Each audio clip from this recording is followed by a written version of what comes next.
আমার মনের ঘরেতে আমি রেখেছি যারে, দু জাহানের বাদশা নবী কামলিওয়ালা রে, দু জাহানের বাদশা নবী কামলিওয়ালা রে।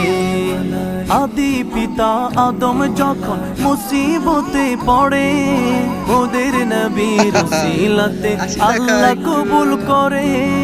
আদি পিতা আদম যখন মুসিবতে পড়ে, ওদের নবীর উসিলাতে আল্লাহ কবুল করে।